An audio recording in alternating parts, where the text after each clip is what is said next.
sangatlah kuat. Kemudian ketahuilah olehmu bahawa seorang hamba apabila ada ia di dalam sakaratul maut, datang beberapa fitnah. Mengetahuilah kita bahawasanya apabila saat sakaratul maut tu nak mati itu, datangnya beberapa fitnah. Jadi fitnah kat sini,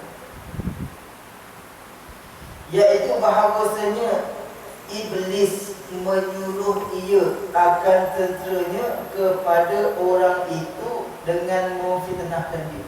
Jadi apabila nak mati tu, apabila waktu nazak tu, waktu itulah iblis dia seru, dia panggil tenteranya untuk apa? Untuk nak datangkan fitnah kepada mereka saat seperti maut.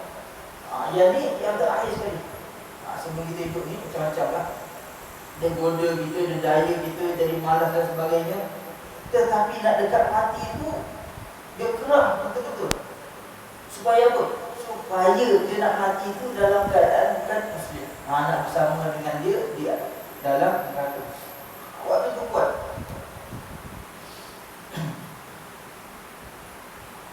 Maka berupa-rupalah mereka itu baginya dengan rupa bapaknya.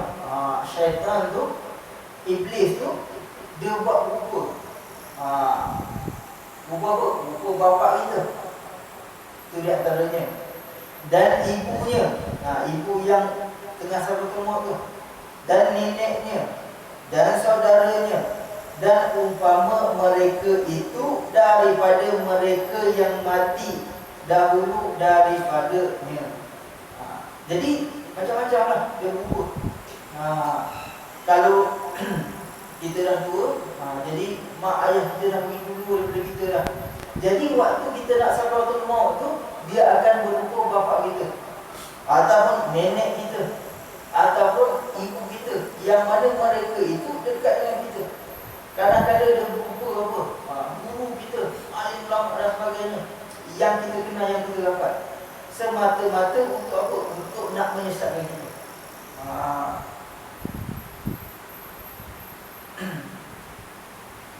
Dan berkata mereka itu baginya. Maka apabila dia buat buku orang yang dapat dengan kita, ibu kita ke siapa ke, lepas tu dia bercakap. Dia cakap apa? Hei anakku, atau umpamanya, kalau ibu bapa tu panggil anak lah, hei anakku. Kalau guru tu, hei muridku. Ataupun adik kita, hei abangku, hei kakakku, umpamanya. Ni mereka ni dah tengah mati dah. Sebab apa? Sebab apabila mereka itu cakap, takut apa? Takut orang itu boleh apa? Boleh percaya pada tu. Sebab apa? Sebab kami dah mati dulu dah. Kami tahu lah. Dia buat macam tu. Lepas tu, dan berkata mereka itu baginya, hei anakku, atau umpamanya bahawa kami ini telah mendahulukan akan dikau pada kelakuan ini. Kami dah mati dulu dah. Tak payah sembang lah, kami dah tahu dah, kami dah rasa dah. Kami mati dulu daripada kamu. Soalan begitu. Dan kami dapatkan agama Nasraniyah itu yang sebenarnya pada Allah. Dia nak besar. Waktu tu dia kata apa? Kami dah mati dulu daripada kamu. Kami tahu dah. Maka yang betul-betul ajarannya ialah agama Nasrani di sisi Allah Subhanahu Wa Taala. Dia kata kat kita waktu sakaratul maut. Maka kami amat kasih sayang akan dikau. Dia pujuk rayu pula. Kami sebenarnya datang waktu ni kasih akan dikau, sayang akan dikau. Kamu ni anak kami, kamu ni saudara kami, kamu ni murid kami dan sebagainya. Kami sayang akan dikau. Telah nasihat kami akan dikau. Bermaksud apa? Kami ni nak bagi nasihat kepada kamu ni.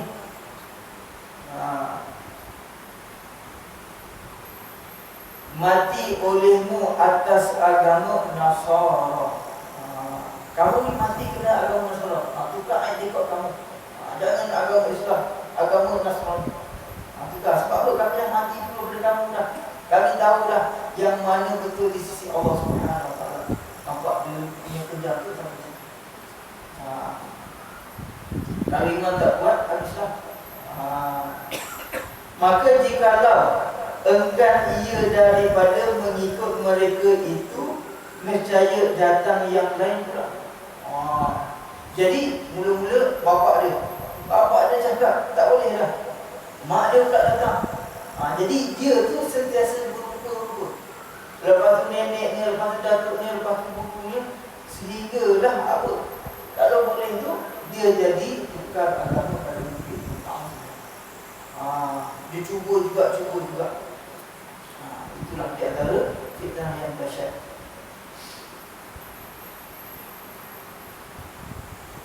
Nescaya datang yang lain pula daripada segala kerabatnya dan sahabatnya, daripada mereka yang ia dengarkan nasihatnya pada dunia. Jadi dia akan mengumpul orang yang paling rapat. Dia ni suka dengar cakap sama. Ada orang tu senang dia mak bapak tak dengar cakap sangat, tapi ada kawan dia cakap mesti percaya. Ada senang tu dia apa? Dia betul pada gurunya, yang alim. Tapi gurunya mati. Jadi syaitan suruh gurunya. Kalau gurunya datang tu, kadang-kadang mungkin dia boleh ikut. Seolah begitu. Dia tukar yang lain pula. Dan melentangi mereka itu kepadanya akan agama yang lain daripada Islam. Jadi mereka tu datang, kalau boleh nak suruh juga bahawasanya saat sakaratul maut tu nak tukar agama. Daripada agama Islam kepada agama lain. Itu yang tak akhirnya. Waktu kita hidup ni tak boleh lah. Mungkin iman kita kuat, datang masjid, bergaul dengan alim ulama dan sebagainya. Tetapi takut waktu yang sikit tu. Apabila berubah sikitnya, kita menafikan bahawasanya agama Islam ni di sisi Allah Subhanahu Wa Taala, maka itu kufur. Na'udzubillah. Dia adjust sikit saja. Jadi bila mati di dalam kekufuran. Na'udzubillah. Padahal dekat dunia ni kita pegang teguh, solat tak tinggal semuanya, takut ujung-ujung tu dia apa? Dia menfitnahkan kita. Dia buatlah macam-macam sampai kita boleh menukarkan ajaran agama Islam. Jadi seperti agama Yahudi ataupun agama Nasrani ataupun agama Majusi, seperti agama Cina misalnya, dan menipu mereka itu pada mengubahkan aktikotnya. Dia buatlah tipu daya macam mana pun sehingga kita boleh mengubahkan aktikotnya. Itu syaitan. Kadang-kadang dah dekat anak mati dah, kita duk beramal sampai 50-60 tahun, tapi yang akhir itu jadi apa? Jadi murtad. Kita alhamdulillah.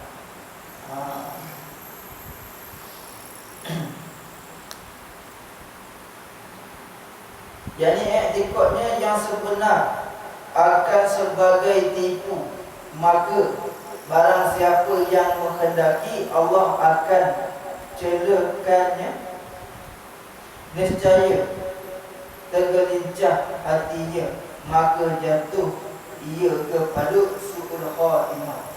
Wal'iyadu billah. Jadi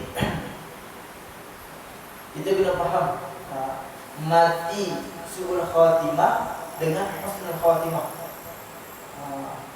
Su'ul khatimah ni kalau direkodkan ataupun dicakapkan dalam ni, su'ul khatimah ni yakni mati bukan Islam. Itu kita kena faham. Kadang-kadang kita kita dengar orang tu mati kancing gigi rapat macam-macam lah. Tu boleh lah kalau dengar orang mati mayat. Kadang-kadang mereka ni Allah Ta'ala berikan minat mungkin bukan semua orang. Orang mati mayat, orang tanahkan mayat, kadang-kadang Allah Ta'ala tunjuk. Tapi apabila mereka mati itu dalam keadaan tak elok, itu bukan bererti apa dia? Su'ul khatimah. Ada alim ulama Tok Imam mati presiden. Adakah kita kata kat dia, oh Tok Imam tu jadi imam dah 20 tahun dah, tapi mati apa? Su'ul khatimah. Sebab apa presiden? Tak. Jadi su'ul khatimah ni yang di sini ialah mati di dalam bukan agama Islam. Jadi kita tak boleh, oh dia ni mati teruk dia mati ni, ambil pecah, muka berpecah dan sebagainya, azab dia. Habis sahabat-sahabat yang dijamin oleh Allah Subhanahu Wa Taala itu masuk juga. Di antaranya terbelah, mati dalam keadaan tertikam, mati keadaan dan sebagainya. Adakah mereka itu mati dengan su'ul khatimah, mati yang tak baik? Tidak. Jadi yang tu kita kena faham. Di antara mati su'ul khatimah itu ialah mereka mati bukan di dalam Islam. Mati ni macam-macam Allah Ta'ala bagi. Su'ul khatimah tu, kalau biasa kita tengok tengah mengaji tengah tu, mati dalam keadaan baik. Jadi mati dalam keadaan baik itu ialah mereka itu mati di dalam Islam.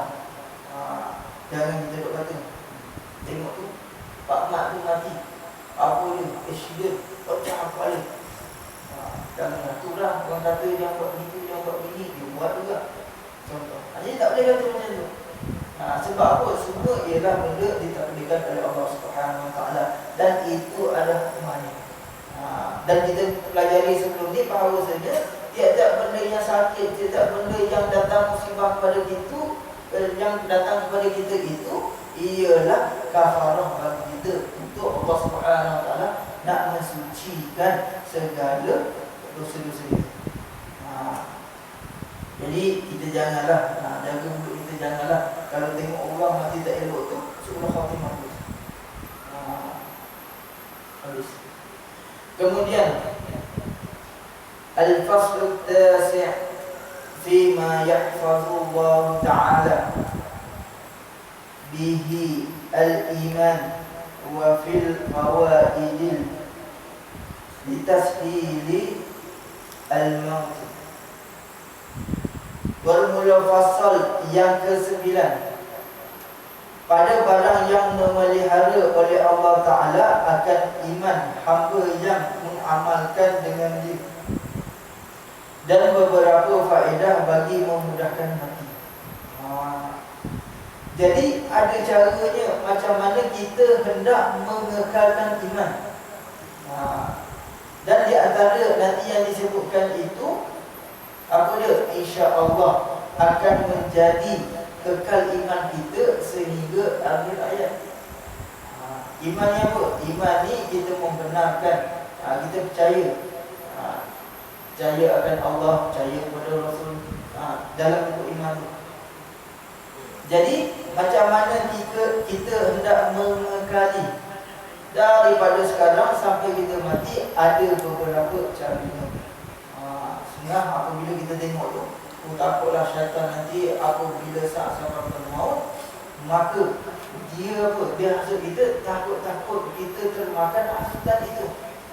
Tetapi apabila kita menjaga iman kita daripada sekarang ni, insya-Allah datanglah apa jua keadaan pun, datanglah apa jua hasutan-hasutan, insya-Allah kita boleh apa? Menepisnya. Jadi di sini pasal yang ke-9 ini menyatakan bagaimana kita nak mengekali keimanan kita sehingga akhir hayat kita. Maka diriwayatkan daripada Ibnu Umar, anak Sayyidina Umar, daripada Nabi sallallahu alaihi wasallam,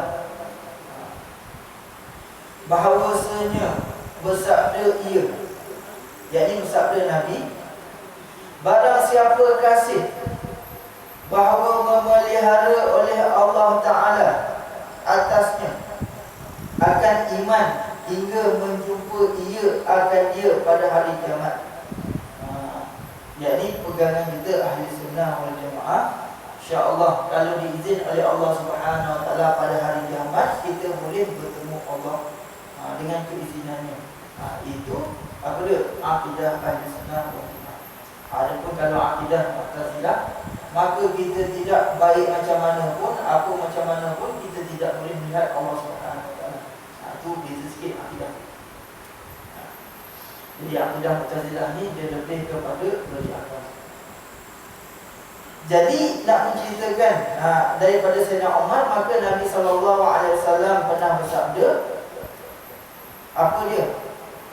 Yakni nak mendapat kasih Allah sehingga dia menjumpai Allah pada hari akhirat. Bermaksud apa? Nak menetapkan iman sekarang ni sehingga mati, sehingga sampai ke syurga.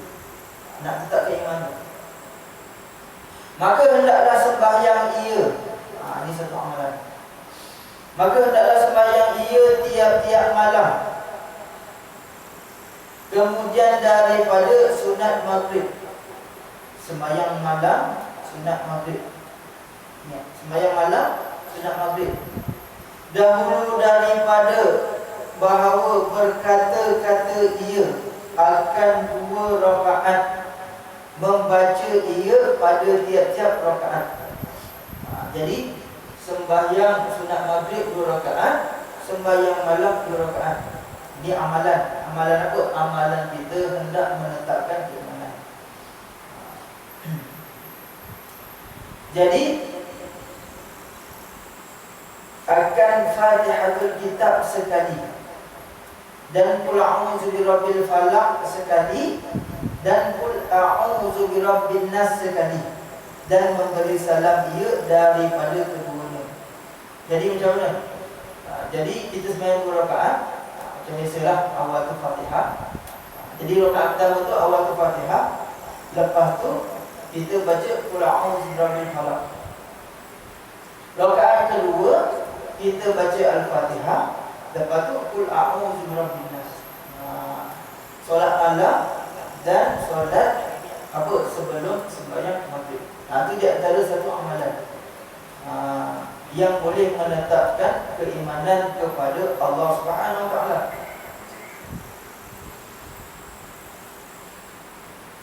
Bahawasanya Allah Ta'ala memelihara akan atas orang yang melakukan tadi akan iman hingga mendatang ia akan Tuhannya pada hari kiamat. Berarti apa dia? Allah Subhanahu Wa Ta'ala itu memeliharanya sehingga hari kiamat. Kemudian dan setengah, jadi setengah daripada amalan-amalan ulama. Tidak ada amalan ulama daripada fawaid yang mujarrabah bagi menetapkan iman. Jadi ada satu amalan, di antaranya amalan ini boleh menetapkan iman. Mujarrabah ni yang pernah buat, ulama-ulama pun dah buat dah. Jadi buat amalan ni insya-Allah akan menetapkan iman. Daripada beberapa ulama yang arifin dengan ajar daripada Nabi sallallahu alaihi wasallam, dan menyuruh ia Nabi sallallahu alaihi wasallam dengan demikian itu di dalam mimpi, iaitu bahawa dibacakan antara sunat subuh dan sembahyang fardu. Jadi amalan ini salah satu ulama itu dapat daripada mimpinya. Dia mimpi Rasulullah SAW, lepas tu bagi amalan ini dan diamalkan di antara sembahyang sunat sehingga sembahyang subuh. Sembahyang fardu subuh. Ini di antara amalan dia. Jadi kalau kita dah tahu kita sembahyang sunat sementara nak subuh, jadi kita baca ni, Ya Hayyu Ya Qayyum La ilaha illa anta 40 kali. Jadi bolehlah amal. Ya Hayyu Ya Qayyum La ilaha illa anta 40 kali. Jadi kalau kita datang subuh tu, kita solat sunat subuh, lepas tu sementara nak qomat tu, jadi kalau kita datang masjid lah, kita baca tu 40 kali, insya-Allah. Dan diriwayatkan daripada Sidi Abdul Wahab Al-Sya'rani, ni imam ataupun ulama tasawuf. nafa'ana bihi, bahawasanya barang siapa mengekali atas membaca dua bait ini pada tiap-tiap hari Jumaat, nescaya diwafatkan dia oleh Allah Subhanahu wa taala atas agama Islam dengan tiada syak. Dan dinaqal daripada setengah ulama bahawasanya dibacakan dia 5 kali kemudian daripada sembahyang Jumaat. Ini di antara satu amalan lagi. Dan amalan ini pun ada di New Zealand, ada juga. Itu saya sembahyang dekat masjid itu. Jadi yang ni pun kita pernah dengar yang syair ni. Apa dia? Ilahi lastul firdausi ahlan wala aqwa ala naril jahim wahab li tawbatan waghfir zunubi fa inna qaghfiru zanbi azim. Lagu pun banyak. Jadi apa? Kita merintih kepada Allah Subhanahu wa taala. Kita merintih, kita merayu, kita mengharap kepada Allah Subhanahu wa taala. Jadi kalau apa-apa pun tak sebenarnya syiar ni, kita pun boleh minta apa-apa, apa saja yang kita rintih, apa saja yang kita sakit ke apa ke, kita rintih, kita mengeluh kepada Allah Subhanahu wa taala. Kerana apabila kita buat semikian, seolah-olah kita ni sentiasa memperingati Allah Subhanahu wa taala. Kadang-kadang kita sakit hati, ya Allah sakit yang kata ni. Apa saja kita rintih, apa saja kita nak minta, apa saja keluh kesah dan sebagainya, maka kita minta kepada Allah Subhanahu wa taala. Tapi yang kata syair ni ialah kita merintih, merayu. Tapi setengah ada mereka itu menafikan benda ni. Apalah aku tak layak untuk surgamu, tapi aku tak tahan siksa neraka-Mu. Habis tu kamu nak buat mana? Dia cakap begitu. Jadi dengan Allah Subhanahu wa taala ni, kita berdoa pun dengan apa? Ayat-ayat kiasan. Ayat apa? Ayat yang nak menyatakan Allah Subhanahu wa taala itu yang maha agung, kita ni yang lemah hina. Sebab tu dia ada uruf. Jadi sifat merendah diri. Ada rukbah.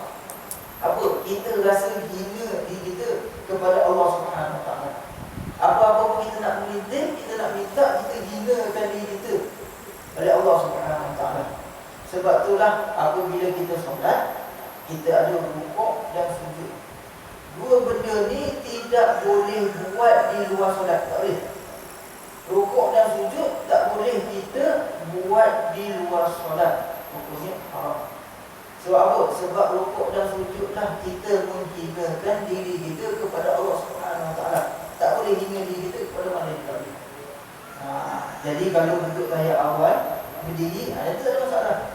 Dua benda ni kita tidak boleh melakukan apa? Di luar solat. Rukuk dan sujud. Sebab tu di antaranya Allah Subhanahu wa taala sebab apa? Irka'u ma'ar raki'in. Rukuklah dengan orang rukuk. Dia tak sebut solat, tapi perbuatan tu ialah perbuatan solat. Rukuklah kamu dengan orang yang rukuk, sujudlah kamu dengan orang yang sujud. Makna kata rukuk dan sujud itu khusus untuk perbuatan solat. Jadi kalau buat bicara ke apa saja yang menyebabkan kita rukuk dan sujud, itu ialah perkara yang diharamkan. Ada daripada hadis Nabi SAW menyatakan bahawasanya Nabi sabda apa? Kalau digunakan oleh Allah Subhanahu wa taala itu sujud kepada manusia, nescayalah menyuruh Nabi SAW suruh isteri itu sujud kepada suami. Tapi sebab tak boleh. Itu di antara menyatakan benda haram kita sujud melainkan di dalam solat. Jadi kita baca syair ni seolah-olah kita merintih, kita merayu, kita rasa hina diri kita kepada Allah Subhanahu wa taala. Dia apa nak kata apa. Jadi dia kata macam mana? Senang daripada mereka tu. Orang duk kata tu, aku tidak layak untuk surga-Mu, tetapi aku tidak tahan siksa neraka. Habis tu makna tu benar. Dia kata macam tu. Padahal itu ayat nak menghinakan diri kita kepada Allah Subhanahu Wa Taala. Jadi ulama dah buat ayat ni, kita ikutlah. Atau kita nak buat ayat sendiri, boleh je. Ya Allah, sesungguhnya aku ni manusia yang paling hina di sisimu. Maka dengan keberkatanmu, dengan barakahmu, berilah segala petunjuk dan hidayah kepada aku. Tak ada masalah. Cumanya ada ulama dah buat itu, jadi kita ikutlah. Begitu juga kita doa selepas sembahyang sebagai contoh. Kadang-kadang doa itu apa ulama susun. Tak ada pun dalam Quran, tak ada pun dalam hadis, tapi susun bagi cantik. Jadi itu guna juga nak menyatakan permintaan kita kepada Allah, penghinaan diri kita kepada Allah Subhanahu Wa Taala. Jadi apa-apa saja kita nak minta kepada Allah Subhanahu Wa Taala, pastilah kita menghinakan diri kita kepada Allah Subhanahu Wa Taala.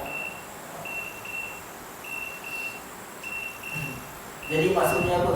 Tuhanku, aku tidak layak untuk surgamu, tapi yang tak tahan siksa nerakamu. Oleh itu ya Allah, kurniakanku taubat, ampunkanlah segala dosa-dosa. Lebih kuranglah maksud dia tu. Kalau tak hafal pun buat itu adanya.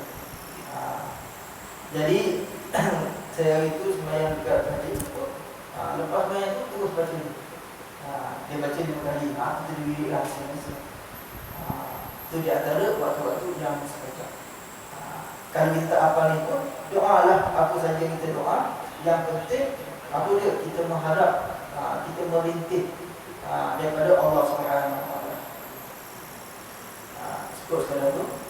InsyaAllah kita sambung lagi dengan beberapa amalan lagi. Pada itulah, itu pun ikutlah kemampuan kita. Kalau kita boleh dan menyatakan tadi, untuk apa? Untuk sembahyang 2 rakaat pun memadailah. Untuk apa? Untuk nak mengekalkan iman kita kepada Allah Subhanahu Wa Taala. Wallahu a'lam. Alhamdulillah, alhamdulillah.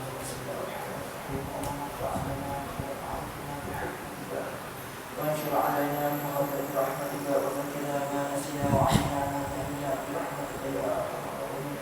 اللهم انا علما وارزقنا رحمة. السلام عليكم ورحمة الله وبركاته.